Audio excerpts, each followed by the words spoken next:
నమస్తే, నేను Sahasra. Welcome back to our channel. June 10వ తారీఖున బాలయ్య బాబు పుట్టినరోజు. అయితే ఆయన పుట్టి దాదాపుగా 63 సంవత్సరాలు కంప్లీట్ చేసి 64 ఏటలోకి అడుగు పెడుతున్నారు. సినిమా ఇండస్ట్రీకి వచ్చి 50 ఏళ్ళు కంప్లీట్ చేసుకున్నారు. మరి ఈ సందర్భంగా ఆయన సినీ ప్రస్థానం ఎలా జరిగింది, వచ్చిన తర్వాత ఒడిదుడుకులు ఎలా ఉన్నాయి, ఇటువంటి అంశాల మీద మనం ఇవాళ ప్రముఖ సీనియర్ జర్నలిస్ట్ హేమసుందర్ గారిని అడిగి తెలుసుకుందాం. నమస్తే సార్. నమస్తే అమ్మా. సార్, బాలయ్య పుట్టినరోజు ఇంకా ఒక 2 రోజులు ఉంది. సో మరి ఆయన బర్త్డే సందర్భంగా ఎలాంటి సెలబ్రేషన్స్ ఉన్నాయి, మరి సినిమా ఇండస్ట్రీకి వచ్చి కూడా 50 సంవత్సరాలు కంప్లీట్ అయింది కదా, ఎలా జరిగింది అతని సినీ ప్రస్థానం? అంటే ఇంతకుముందు పుట్టినరోజులకి దీనికి చాలా ప్రత్యేకత ఉందని చెప్పాలి. ఎందుకంటే ఆయన నట జీవితానికి 50 ఏళ్ళు కాబట్టి ఈ సెలబ్రేషన్స్ని గ్రాండ్గా చేసుకోవడానికి ఇండస్ట్రీ కూడా సమాయత్తం అవుతుంది. అర్ధశత దినోత్సవం ఇట్లా అర్ధ శతాబ్ది 50 ఏళ్ళు అయింది కాబట్టి ఆ వేడుకల్ని ఘనంగా చేయడానికి వీళ్ళు ఏర్పాటు చేస్తున్నారు. ఇంకొకటి ఏంటంటే ఆయన అంటే ఎన్టీ రామారావు గారికి ఇంతమంది పిల్లలు ఉన్నా కానీ బాలయ్య బాబులోనే ఆ క్వాలిటీస్ ఉన్నాయి అని ఎన్టీ రామారావు గారు పసికట్టడం అనేది గొప్ప విషయం. నా వారసుడు బాలయ్య అని ఎప్పుడో ప్రకటించారు ఎన్టీ రామారావు గారు. మరి బాలయ్య బాబు నిజంగా జన్మ జాతకంలోనే ఒక ప్రత్యేకత ఉంది. మూలా నక్షత్రంలో పుట్టిన ఆ వ్యక్తి జాతకంలో కూడా అనేక యోగాలు ఉన్నాయి. నేనే చాలా ఇంటర్వ్యూలో చెప్పాను. ఆ ప్రకారంగానే ఆయన 1974లో రిలీజ్ అయింది ఆయన మొదటి సినిమా తాతమ్మ కళ, ఫస్ట్ సినిమా. ఏ ఏటలో ఆయన అడుగు పెట్టారండి? అప్పుడు 14వ ఏట ఉన్న తాతమ్మ కళలో బాల నటుడిగానే ఆయన అడుగుపెట్టారు. భానుమతి గారు వీళ్ళు ఉంటారు దాంట్లో. మరి బాలయ్య బాబుని దాంట్లో ఉన్న ప్రవేశపెట్టాలనే ఆలోచన ఎలా వచ్చిందో తెలియదు కానీ ఎన్టీ గారికి. తర్వాత చాలా సినిమా శ్రీమద్ విరాట పర్వంలో కానీ లేకపోతే వీరబ్రహ్మేంద్ర స్వామి చరిత్రలో కానీ ఇట్లా రకరకాల సినిమాల్లో చాలా చిన్న చిన్న పాత్రలు వేసుకుంటూ వచ్చారు. సాహసమే జీవితం సినిమా హీరోగా ఆయనకి మొదటి సినిమా. బాలనటుడిగా స్టార్ట్ చేసినా కానీ సాహసమే జీవితంతో పి వాసు డైరెక్ట్ వచ్చిన సినిమా హీరోగా మొదటి సినిమా. ఆ తర్వాత భార్గవాడ్స్లో చాలా హిట్ సినిమాలు ఉన్నాయి. మంగమ్మ గారి మనవడు అలాంటి చాలా సినిమా, ముద్దుల మామయ్య ఇలాంటివన్నీ చాలా సినిమాలు ఉన్నాయి. అది పెద్ద పెద్ద హిట్లే. అంటే తర్వాత మళ్ళీ ఒక సమరసింహారెడ్డి నుంచి మళ్ళీ ఒక శకం ఆయన దశల్ని, ఆయన నట జీవితాన్ని మనం దశల వారీగా పెట్టుకోవాల్సిందే. బాలనటుడిగా ఒక దశ, హీరోగా ఒక దశ, మళ్ళీ ఫ్యాక్షన్ హీరోగా ఒక దశ, ఇప్పుడు పాన్ ఇండియా హీరోగా ఇంకొక దశ, ఇట్లా దశల వారీగా ఆయన వెళ్తున్నారు. ఇంకొకటి ఏంటంటే చాలామంది ఏంటంటే బాలయ్య బాబు దగ్గరికి వెళ్ళడానికి భయపడతారు. ఎందుకనంటే ఆయన మూడ్ బాగుందా లేదా అనుకుంటుంటారు. ఒక విధంగా చెప్పాలంటే ఆయన చిన్న పిల్లాడి మెంటాలిటీ అని అందరూ చెప్తూ ఉంటారు. వాస్తవం కూడా అది. ఎందుకంటే అంటే ఎన్టీఆర్ గారి తరహా కాదు. ఎన్టీఆర్ గారి దగ్గరికి వెళ్ళాలన్నా భయపడేవాళ్ళు. ఆయన పెద్ద ఆయన అనే గౌరవంతో ఆయనకి అట్లా ఉండేది. బాలయ్య బాబు దగ్గరికి వెళ్ళినా కానీ కొంతమంది ఆయన మూడ్ బాగుంటే మళ్ళీ అందరితో కలిసిపోతారంట. అవును, ఆయన మూడ్ స్వింగ్స్ ఎక్కువ, మళ్ళీ ఎమోషన్స్ కూడా ఏం కంట్రోల్ చేసుకోరు, ఏదన్నా బయటకు చూపిస్తారు ఉంటారు. ఇట్లా అంటే ఇప్పుడు బాలయ్య బాబుకి NBK 109 అంటే ఈ 50 ఏళ్ల సినిమా చరిత్రలో ఆయన చేసింది 109వ సినిమాగా ఇప్పుడు మనం చెప్తున్నాం. NBK 109గా చెప్తున్నాం. మరి ఆయన ఇక రాజకీయ ప్రస్థానంలో హ్యాట్రిక్ కొట్టారు. సినిమా జీవితంలో వరుసపెట్టి హిట్లు కొట్టిన 3 హిట్లు కొట్టి రాజకీయంగా ఎమ్మెల్యేగా 3 సార్లు హిందూపురం నుంచి ఎన్నికై అక్కడ హిట్లు వచ్చింది. డబుల్ హ్యాట్రిక్ వచ్చింది.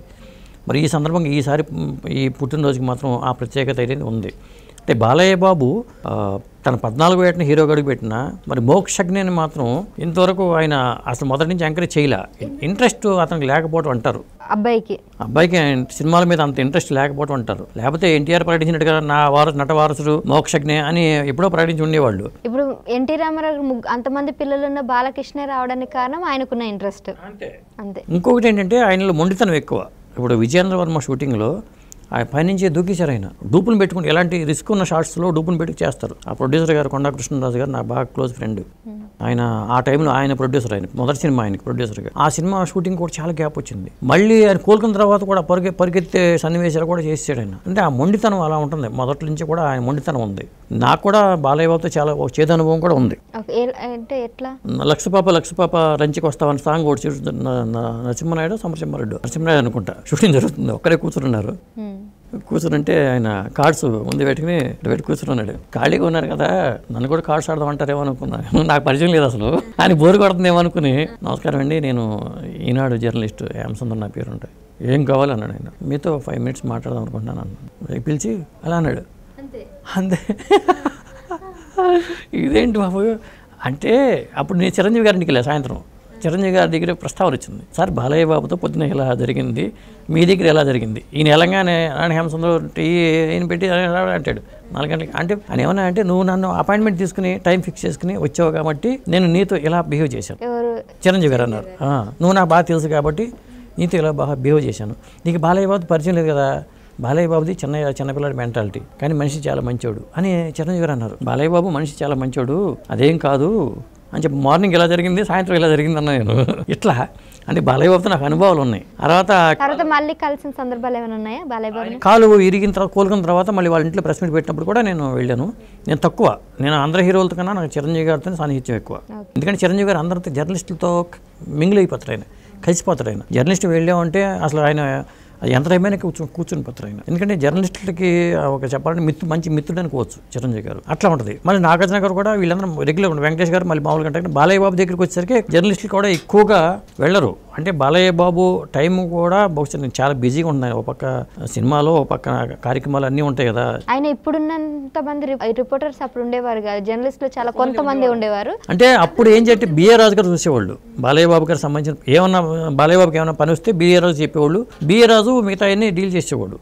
ఏ వార్తలు కానీ ఫోటోలు కానీ అట్లా వచ్చేవి. ఇట్లా ఇప్పుడులాగా ఎక్కువ నేను తక్కువ బాలయ్య బాబుతో నాకు ఇంట్రాక్షన్ నేను తక్కువ. చిరంజీవి గారితో నాకు ఇంట్రాక్షన్ చాలాసార్లు సందర్భాల్లో జరిగింది, కానీ బాలయ్య బాబుతో ఇంట్రాక్షన్ తక్కువ.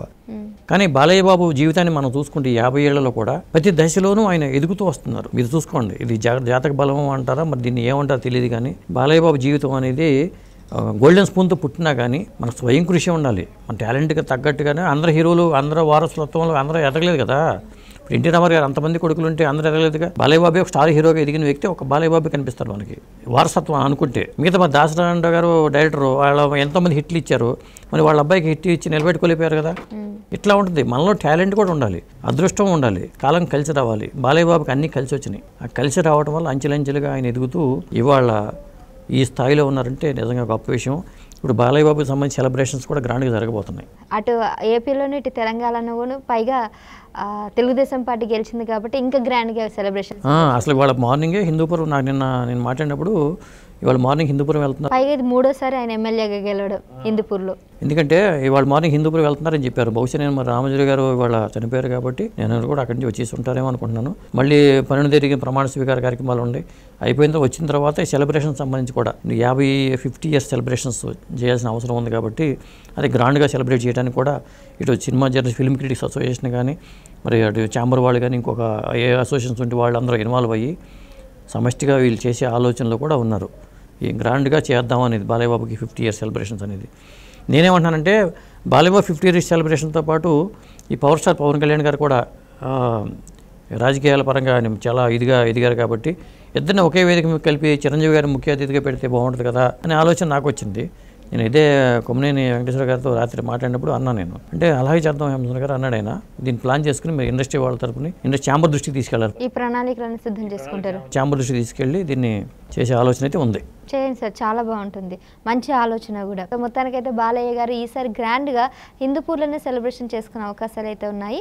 ఇంకా 2 రోజులు ఉంది కాబట్టి ఇక్కడ తెలంగాణలో కూడా ఆయన బర్త్డే వేడుకలు అయితే ఘనంగానే జరుగుతాయి ఎప్పట్లాగానే.